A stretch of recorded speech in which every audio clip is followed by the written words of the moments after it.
form during the SEC tournament all the way through the College World Series. Just had to figure out if that's continuing on all 3 days of the weekend. TBD on that. But final regular season episode of Weekend Waypoints. So first and foremost, thank you all for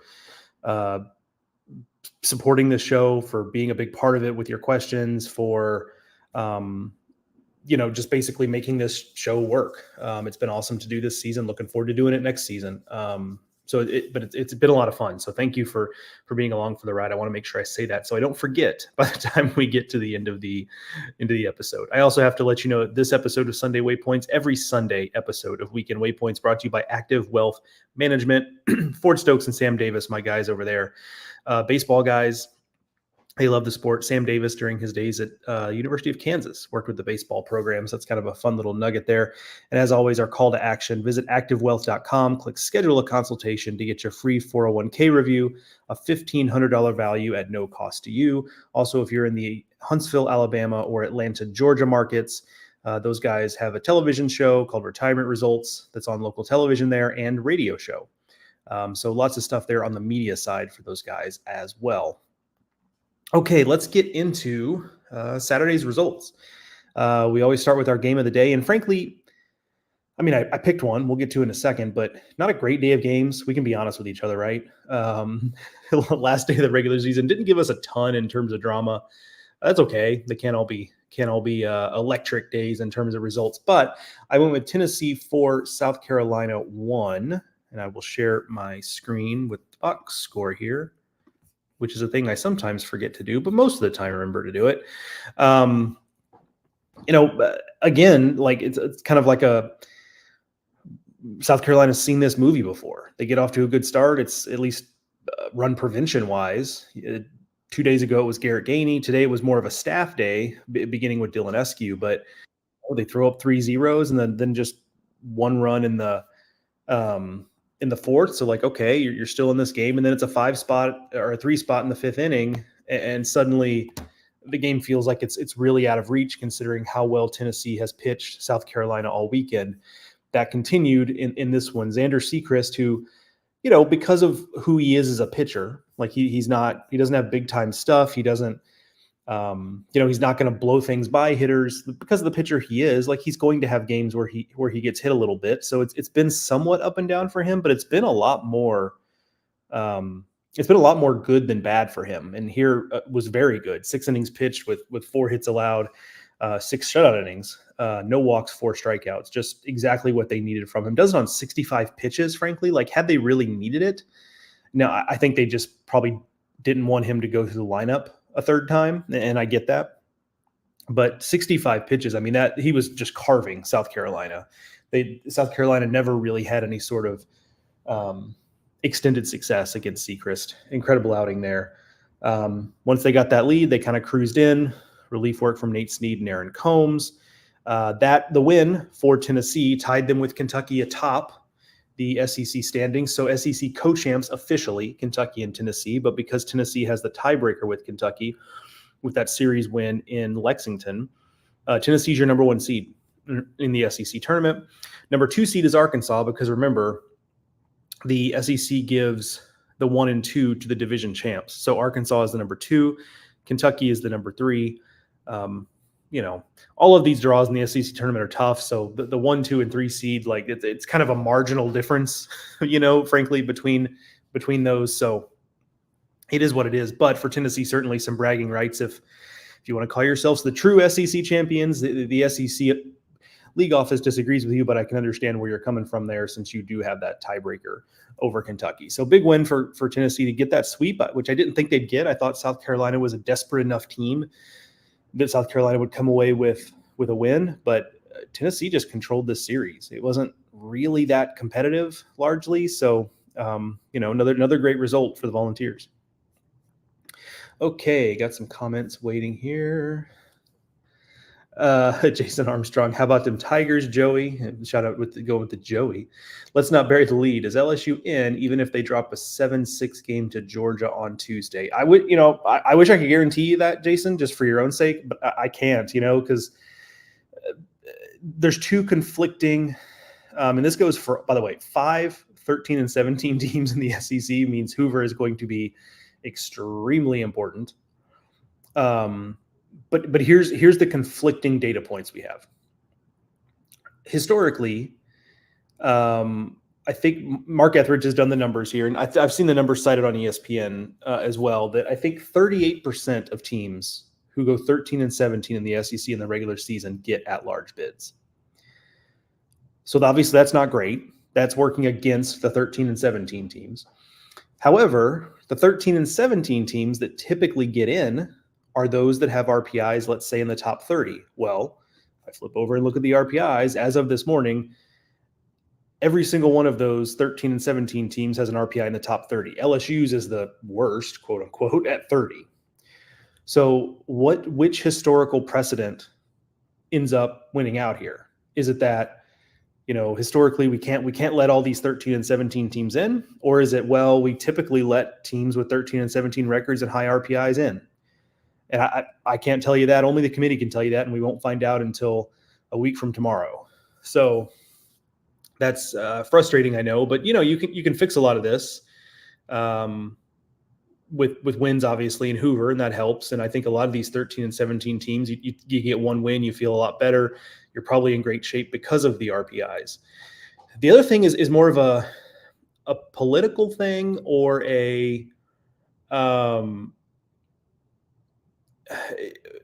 more of a political thing, or more of I'm trying to find the right words, just a logistical thing, I guess, where I've said this a million times, the committee is made up of humans, and will there be, let's say none of those 5, 13, 17 teams make deep runs in Hoover. I mean, at least a couple of them are bound to win on Tuesday, but let's just say that none of them make it to the semifinals, for example.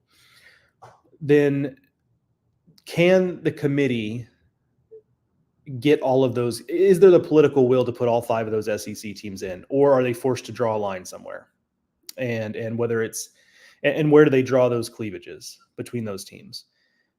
We'll have to see, but that's something that's kind of rattling around my brain a little bit, is that what are the odds if you've got 5 teams with relatively similar resumes from the same conference that are all vying for at-large bids, and there's not like an obvious separator between them? What is the likelihood all of them get in? Now, some of them will get in. I'm not going to say none. I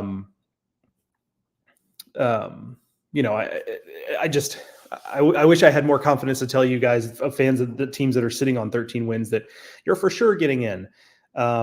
Again, it depends on which precedent they lean on, and we won't know that until a week from Monday. So my advice to all of those 13 win teams: get a couple wins in Hoover.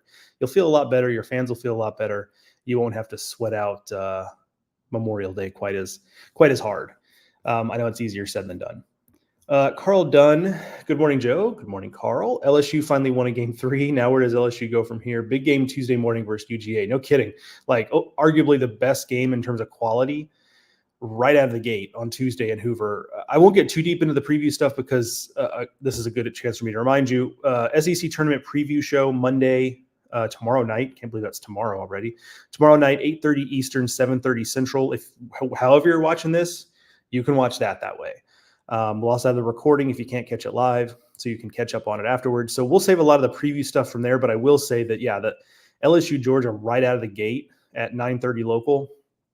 I mean, it's going to be hard to beat Ole Miss and Mississippi State playing that night game there, but in terms of quality of game, LSU Georgia right out of the gate is big time stuff. So looking forward to that. LSU playing really well. Georgia, obviously, until this past weekend when Florida got them, has been the hottest team in the SEC. Interesting stylistic matchup. So should be a lot of fun. Jeremy Scott, Roll Tide. This is on Facebook. Avoided the sweep, will be the 7 seed in Hoover, though I don't know why they didn't just call it when they got in a weather delay last night. Yeah. I don't know.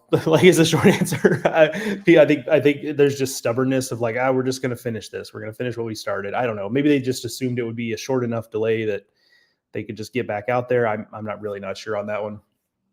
Nicholas Doherty. This is a really good question. Morning, Joe. Who do you think here? Let me put it on the screen because it's kind of long. Who do you think here is the number? Who do you think is the number 1 overall seed in the tourney? I know Kentucky is great against Q1, but Tennessee beat Kentucky at Kentucky. So what do you think they value more? I think, projecting what the committee will value, I think they will value more the overall resume. Now, Tennessee could, let's say Kentucky goes 0-2, and Tennessee wins the thing or gets to the final. Like, that could be something that puts Tennessee over the top. So there still are things that could happen that could change the math here. But as it stands right now, if we assume similar results in the tournament for Kentucky and Tennessee, I think the committee will lean on overall resume. And right now, by the slimmest of margins, I think that's Kentucky. 2 spots better in RPI, 3 versus 5. Q1 record for Kentucky, 19-6. Tennessee, 14-8. So, Kentucky 5 games better in the win column, 2 games better in the loss column in that regard.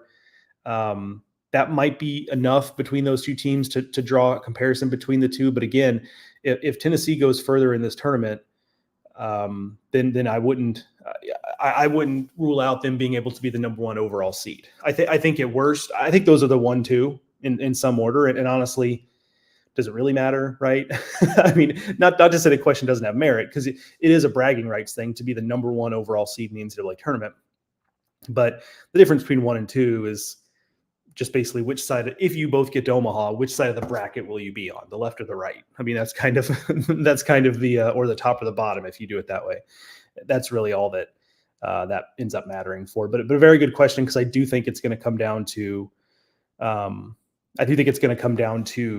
this final week in Hoover as maybe a differentiator between the two. Because if Kentucky had the outright SEC title, I don't think there'd be much of a discussion, because they'd have the outright SEC, even with the head-to-head.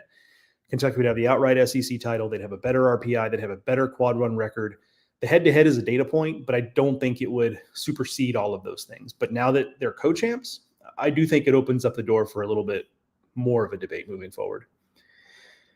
Nedland31 on YouTube. This is in regards to the 13 and 17 discussion we were having just a minute ago. All 5 should get in. If you were having to deal with 5 national seats in your conference, you could be one of the top 15 in the country and be sitting in a 5-10 hole. Come back from that tough. I agree. Like if we're talking about team quality, if we're talking about winning big time games, I mean, you look at the quad 1 records, even for middle of the pack SEC teams, Alabama's got 13 quad 1 wins. I'm not going to sit here and just go down the list, but I assume that compares very favorably to even the best teams in the Big 12 and the ACC and certainly the Pac-12. But that's the tough part about being on this committee, is it's best plus deserving, and that always creates a little more of an art than a science. So, I think there's going to be some sweating out for some SEC clubs come Monday, because there's also some variables we don't know. The biggest one for me is how much does KPI factor in? And now the SEC teams are ranked high in KPI too. That I don't think that's but necessarily going to be a negative. But I do think it'll matter a little bit in terms of how they're ordered, maybe, or if they have to draw a line between that group of bubble teams. Do they just kind of sprinkle in KPI, or do they put KPI on similarly equal footing to RPI? How do they view that? That'll be kind of fascinating. Carl Dunn says, not crazy about the format next year for the SEC tournament. I kind of like it, to be honest, Carl. Like, I understand that I think I can see both sides of it, but I like it because it creates urgency in every game, and teams can play to win without having to worry too much about, like, well, what do we have on the mound tomorrow? Like, it's single elimination.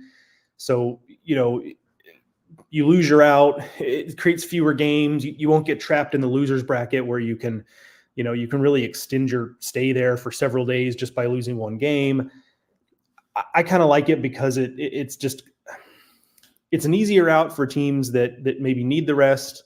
Because right now you have teams that get the worst of both worlds, where you go 2-2 in the SEC tournament means you've been there for 4 days, so you're not really getting a ton of extra rest. But also you didn't really win anything, right? I mean, you just went 2-2, which is fine. If you're a bubble team, that would help you. But if you're not a bubble team, if you're one of these top 4 seeds, like, that doesn't really help you. So now you've just played 4 games, more than a weekend's worth, and you didn't get a ton of rest. So and you didn't lift a trophy or really get anything else out of it. So it takes out the new format takes out that kind of result. The max number of games gets cut down a little bit, at least for the top seeds. You're still gonna have to win a lot of games if you're playing on the Tuesday of next year. But I think it'll be fun, if nothing else, to see what it's like the first couple of years and to see if it changes the way teams approach it, how they stack up pitching, things like that. Because I will say, one of the things I might write about this next week at Hoover. So if other writers are listening, don't steal my idea. But I might write about this week about how I'm looking forward to next year's tournament, because right now, given the way the SEC is compiled, where, truthfully, all 12 of these teams, but certainly 10 of the 12 or 11 of the 12. Yeah, 11 of the 12. I mean, Ole Miss is really the only team where you look at them and say, they probably got to get to at least a semifinal, right? Everyone else is like firmly in the discussion, all 11. So that creates a scenario where there's a few teams that want to win some games, but there's only one team that feels like they might need to win the whole thing, and they're a super long shot. So you've created a situation where we spend a lot of time in the SEC tournament talking about who's motivated and who wants to win, and is it more important to get rest? And that discussion happens in other conferences, but not to the extent it does in the SEC. And I think with a single elimination tournament where you're not quite as worried about the fatigue factor, I wonder if it'll just make it a little more interesting, if it'll make it every game have a little more urgency and have a different feel, not just because of the single elimination of it, but because you're not as worried about, oh gosh, I don't want to tax the bullpen in a relatively meaningless opening round game of the SEC tournament. We'll see. So I might write about that a little bit, because I've just got some thoughts swimming around my head about it, but I'm excited to see it in comparison, if nothing else. David Erickson on YouTube, who I think is he's a Nebraska fan. Thank you for joining us, David. Nebraska, the SEC fan base of the Big Ten, and I say that with love. SEC environment at Haymarket, when that team is really good. Thoughts on the committee putting all these SEC teams over, like a Nebraska, who could trip up and not get the Big Ten AQ? Well, hold on a second, David. Let me go over to the Big Ten. Since this has an SEC hook, we will talk about the Big Ten a little bit.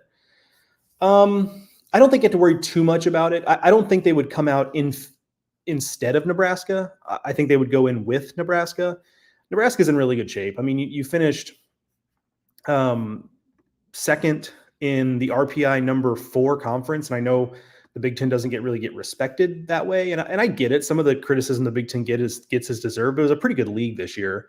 RPI number 4, that's better than some leagues that people think of better than the Big Ten. So you're the number 2 team in the number 4 RPI conference. Your RPI sits at 31 as of today. There really aren't any bad RPI games in the Big Ten tournament this year.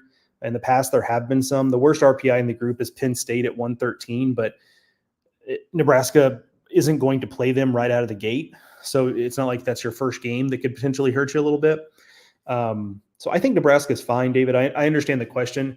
I don't see one of these bubble SEC teams getting in at the expense of Nebraska. I think it'd be at the expense of someone else, like a bubble Sun Belt team like Troy, or a bubble ACC team like Georgia Tech, or something like that. I think Nebraska is safer than that. So I think you can. Obviously, I can't guarantee anything, David. Don't go 0-2 in Omaha is what I would tell Nebraska, but I think they're pretty safe at this point. I've not gotten any indication that they're a team that feels like it's in trouble. Mark LeBlanc on Facebook, go Tigers. There you go. Cameron Carter, also a Tigers fan on YouTube. What's up, Joe? Go Tigers. Who would have thought LSU would be in position they are in? We had a chance to climb all the way up to the 7th or 8th best in the SEC. That's what sweeps will do in the SEC, man. Like, not even just in the final week of the season. Because sweeps are so rare, at least on paper in the SEC, when you get one, it totally changes the trajectory of a team. So you sweep 3 games, your RPIs jumped up a few points. You go from, look, if they had lost that series, they're in the same position Ole Miss is in right now, where it's like you probably got to get to the semis and maybe even the final to feel good about being an at-large. And if you're in the final, you might as well just win the whole thing, right? So, but the sweep changes everything for LSU. Now LSU's in a situation where you beat Georgia Tuesday morning. No easy task, obviously. You beat because you're going to have to pitch off, right? You're probably not going to have Gage Jump or Luke Holman out there. You're gonna have to pitch off a little bit and get Charlie Condon and Corey Collins out. Like that's not an easy task, but you do that, and now you're in great shape. So considering where they came from, that is a big jump. Gary Brown on Facebook. Conference tournament should be single elimination. Double elimination inevitably hurts some leagues' teams heading in the NCAA tournament by forcing them to play meaningless games. Yeah, I would agree, Gary. And this is a philosophical thing I've thought about sometimes, which is like, what is the league's? I won't linger on this because I could sit here and filibuster for 10 or 20 minutes on it. But there's a philosophical question of like, what does the league owe teams from a conference tournament standpoint, right? Because conference tournaments serve a lot of masters. So you have to put on a tournament to award an automatic bid. That's one goal of a tournament. With the SEC baseball tournament, you're also looking to make money. Now, that's not true in all conference tournaments, especially in baseball. But this one, you're looking for revenue. You're also looking for a fair and balanced competition. So you want to give opportunities for the teams lower down in the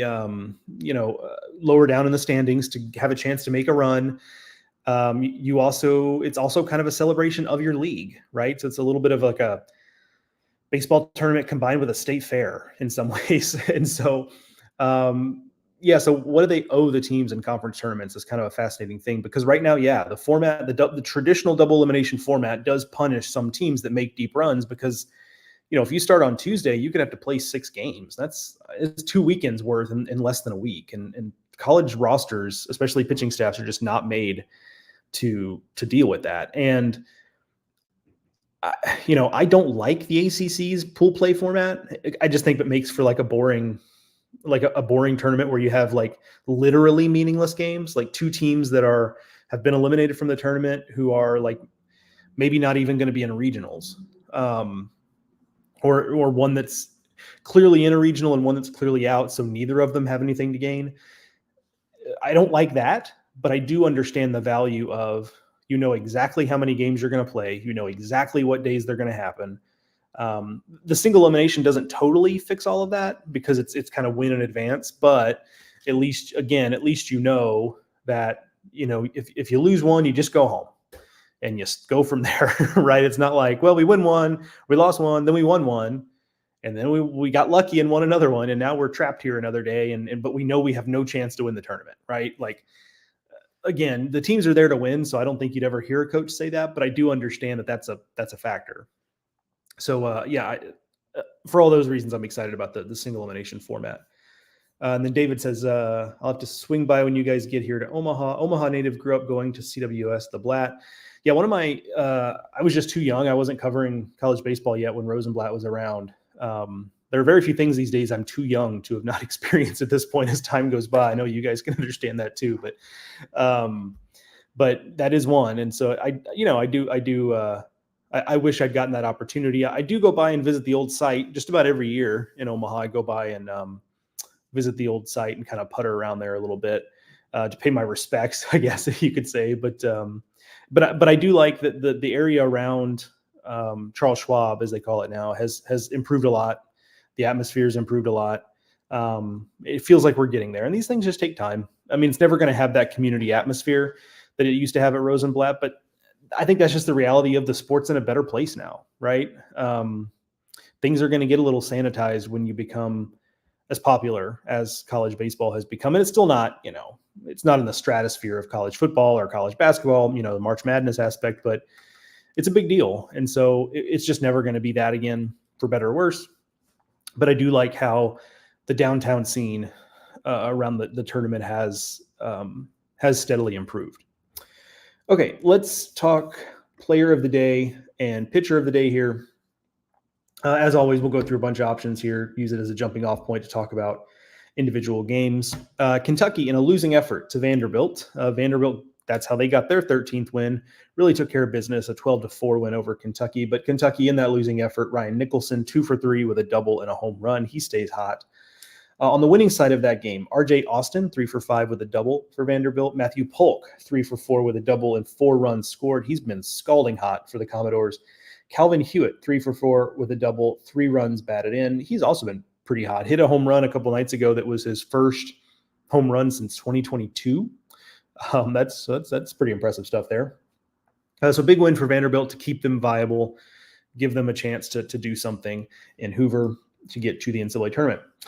Also in a losing effort, Georgia went down to Florida. Florida wins that series to get itself to 13 wins. Charlie Condon went 3 for 6 with a double, a home run, and 3 runs batted in. On the winning side of that, Cade Kurland, 2 for 4 with 2 home runs, a walk, 4 runs batted in.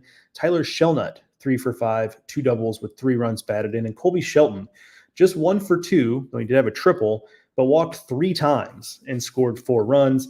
That was kind of the thing for Georgia yesterday. A lot of walks, a lot of free passes. I mean, Florida had plenty of hits too, but it was a lot of Georgia gifting some things to the Florida offense in just a wild, the final score. Yeah, 19-11. Like, woof. Not even a football score. That's even too weird to be a football score. But yeah, just a lot of runs there, a lot of it gifted from the Georgia pitching staff. In LSU's win over Ole Miss in a sweep that, like, frankly, talk about sweeps that weren't really that competitive. I mean, none of the scores were totally out of range, but it just never felt like Ole Miss was really in the series to me. Like whatever magic they had 2 weekends ago where they just baffled A&M on the mound and got timely hits just disappeared this past weekend. And LSU had a lot to do with that. They played well. In this one, Tommy White, 2 for 5 with 2 home runs, 5 runs batted in. Hayden Travinski, 3 for 4 with a walk. A&M, they got that win to clinch the series over Arkansas 14-4. A series that didn't have a lot of bearing because those are both national seeds, top 8s.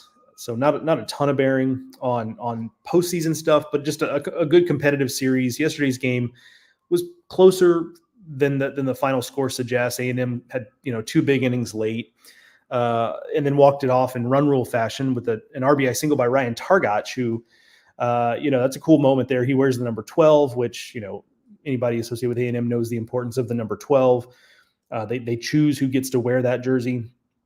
Hasn't had the season he would have liked. He's been an important piece for them throughout his career, but just hasn't been an impact bat for them this year, but ends up getting the walk-off RBI single to run rule Arkansas yesterday. So that was a cool moment in his final regular season home game. But Hayden shot for A&M in that one, 3 for 3 with a walk. Travis Chestnut, 3 for 4 with a double. In a losing effort against Missouri, Mississippi State's Bryce Chance, 3 for 4 with a double. Logan Kohler, 3 for 5. Important thing in that game, too, Nate Dome pitched again. He pitched against North Alabama in the midweek. Then he threw an inning yesterday against Missouri. Having him back in some capacity, I mean, given how careful they're being with him, I don't think it's a situation where you throw him back in a starting role necessarily as we go into the postseason, but just having him as another option to give you some depth, I think is big for Mississippi State if he can be that. And so far, so good for him. So that was a positive thing there. And State has an interesting situation there relative to hosting. It is the one team in the SEC that has RPI problems relative to where they're trying to go. I mean, their RPI from an at-large perspective is fine. I'm talking about them trying to host. They have 17 SEC wins. That's good enough. I mean, that's a host-worthy number of wins. I mean, teams do it with 16. So 17 certainly gets you there, but their RPI is 23. And that's kind of troublesome. That's not really in the range. You might see hosts there from the Pac-12, the Big West, things like that. But in the SEC, you typically, I mean, last year Auburn was around 18. I think they were at 18 on Selection Monday and got a host. So you've got to kind of be in that range. 23, obviously not far off, but one loss to Missouri dropped them, basically 7 spots. So it is kind of a precarious deal for Mississippi State. So they are the one team going to Hoover actually watching the RPI. The rest of them, like, their RPIs are probably okay. And there's just not a lot you can do about it because you're playing good RPI teams. There's not a single bad RPI team going to Hoover. So it's all going to be good RPI games. It's just a matter of, for State, can you win enough games to where you can get that RPI back into a more viable place? We'll obviously have to see. The nightcap, Auburn and Alabama. For Auburn, Cooper Weiss went 3 for 4. Weird deal there. As was mentioned earlier in the show, the ninth inning delay in that game that Alabama was in firm control of, which felt, shout out to my friends who cover Auburn. My condolences to you guys in what has been a tough season to cover. I am sure that you had to wait out a ninth inning weather delay to be able to finish off what's been a tough season. So condolences to you guys there. But on the winning side of that, Ian Petrid's interesting game, just 1 for 1, but he walked 3 times and his one hit was a home run. That's pretty efficient stuff there. But the player of the day is Gage Miller, leadoff hitter for Alabama, 4 for 6 with a double and 5 runs batted in. When he is going well, he is somewhat quietly in that group. He's not Charlie Condon. He's not Christian Moore. He's not Cags, but like he is a more productive, better hitter than he gets a lot of credit for. He really makes that lineup go. So a big day there. Pitcher of the day will be quick because it wasn't a great day for pitchers. I'm just going to be honest with you. A couple of relievers. Chris Cortez in relief for A&M, 3 innings pitched, 3 hitless, scoreless innings. Did walk 3, but he struck out 8. So 8 of his 9 outs recorded came via strikeout. Logan Lunsford, normally a starter for Missouri, came in relief against Mississippi State. Gave up 1 run in 4 1/3 innings pitched. But the pitcher of the day is Xander Sechrist. 6 shutout innings, no walks, 4 strikeouts. Really put Tennessee in an advantageous position to sweep that series against South Carolina and not have to do it by using a bunch of bullpen. So I think that was, if you want to see Tennessee make a deep run in Hoover, I think that was big. You're not going to have to turn around on Wednesday and maybe turn to some guys who threw a bunch of innings on Sunday. And that's super, super helpful. So Xander Sechrist, the pitcher of the day. Let's flip over. We got a couple comments sitting here. Carl says Tommy Tank's 10th in modern home run list. I believe it. Guy's been hitting home runs for 3 years now, but that is impressive.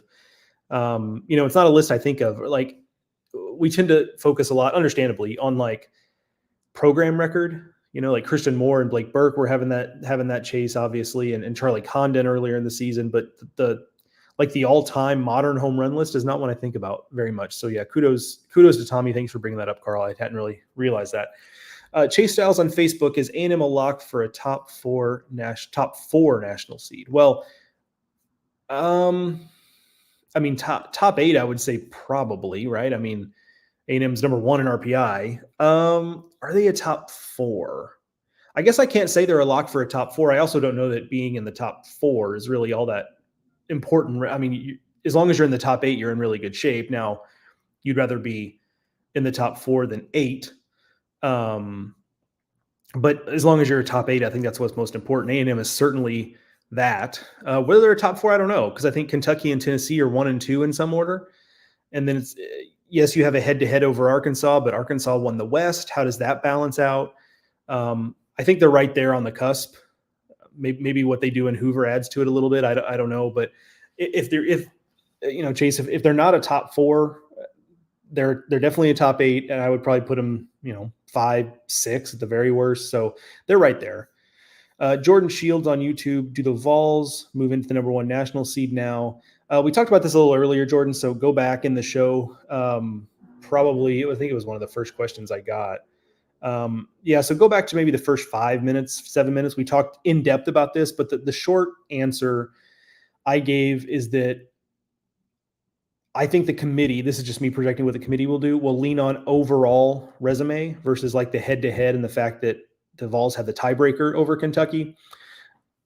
I think the fact that Kentucky has, at least as of right now, the better RPI, 3 versus 5. 3 versus 5. They have more quad 1 wins. They have 5 more quad 1 wins, 2 fewer quad 1 losses. I think that will end up carrying the day. So if the season ended today, and I guess the regular season does, but if Hoover's magically over, like if Hoover doesn't happen and they put the field out today, I think they'd have Kentucky 1, Tennessee 2. However, if my short version was, if Kentucky goes like 0-2 and then Tennessee gets to a final or wins it, that could change things. So I do think it's fairly close.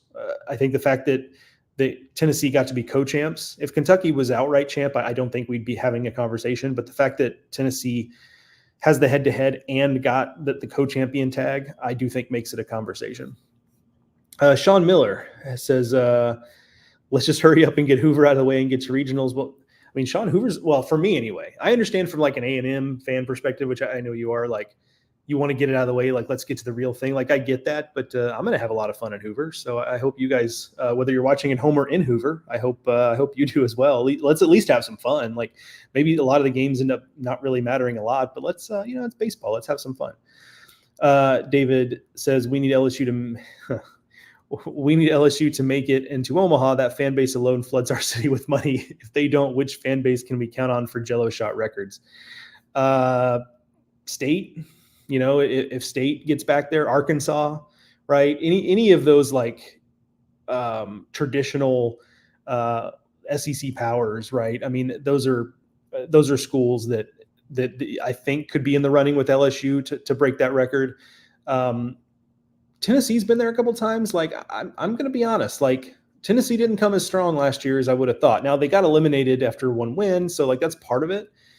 But still, I thought I would like to see Tennessee come stronger if they get to Omaha again. That's my challenge for Vol fans. Now, do it safely. I don't want to see you being one of those guys leaned over one of the little parking blocks, vomiting on, because that happens every year in Omaha. I'm walking back to the hotel at night after a game, and we've got some guy leaned over, or on the last year I saw a guy on a hood of a car throwing up. Just don't be that guy. That's all I'm saying. Enjoy your Jello shots. Come strong with buying Jello shots. Buy them for others, but don't be the guy throwing up on the hood of the car. That's my only advice. What else we got? Jordan Shields says, that's fine. Let them have it. He's referencing that Tennessee is the number one seed. I mean, look, number one seed hasn't won the whole thing since 99. Now, I don't necessarily think there's anything to that. I just think that's randomness. But hey, if you believe that's a thing, then maybe you don't want to be number one. Noble on YouTube, Gigamags, we are so back. Big weekend for sure. Yeah, they are feeling good, certainly. Carlin says Paul Skeens is good at baseball. Yes, confirmed. Good outing for Paul Skeens the other night. Also, shout out to Air Force, by the way. Like, Air Force has two big leaguers now, Skeens and Griffin Jacks, and they won the Mountain West yesterday. Like, that's a program that's actually going really good right now. Sean Miller says those Jello shots are mostly on a few rich guys buying 5,000 Jello shots. That's true, except LSU, they're just 10,000 fans eating 20 each. Yeah, that's true. I mean, I'm good because they do donate money to food banks. Like, there is some good behind it, and I'm glad that the Omaha economy continues to. And David mentions the Raising Cane CEO bought for LSU. Yeah, that did happen. So I'm glad it's going to a good. There are good causes and good things happening with it. But yeah, I mean, it has turned into rich dudes. Look, and if you're a rich dude, spend your money on whatever, man. Or a rich gal, like buy the whole bar shots, right? Like, go for it. Like, if that's how you want to spend your money, like, who are we to judge, right? But yeah, that's what it turned into, and that's all right as long as they're still, donating money to food banks and it's stimulating the Omaha economy. Like, sure. Yeah, why not? Not hurt anybody unless you were the guy throwing up on the hood of the car. And I feel like that's a good place to end. All right, folks. I will have a couple things coming up. First, the SEC Tournament Preview live show, Monday, 8:30 Eastern, 7:30 Central. That is tomorrow night. Wherever you're watching this, you can watch that. So get ready for that. I also have a written SEC Tournament Preview out late tonight, early tomorrow morning. So watch out for that. Just kind of setting the stage for what each team has to play for or doesn't have to play for in Hoover, getting that done. So a lot of stuff coming out the next few days. We'll have three folks in Hoover, myself, Mark, and Kendall Rogers will be making his return to Hoover. So plenty of coverage in Hoover. Believe me, we will have plenty. We'll have, multiple people doing things every single day from Hoover, whether it's just game specific stuff or big picture stuff. We'll have a lot there. So following along, looking forward to it. Certainly looking forward to that live show. So looking forward to seeing a lot of you there. Bring your questions. We'll do some Q&A along the way, and I will talk to y'all then.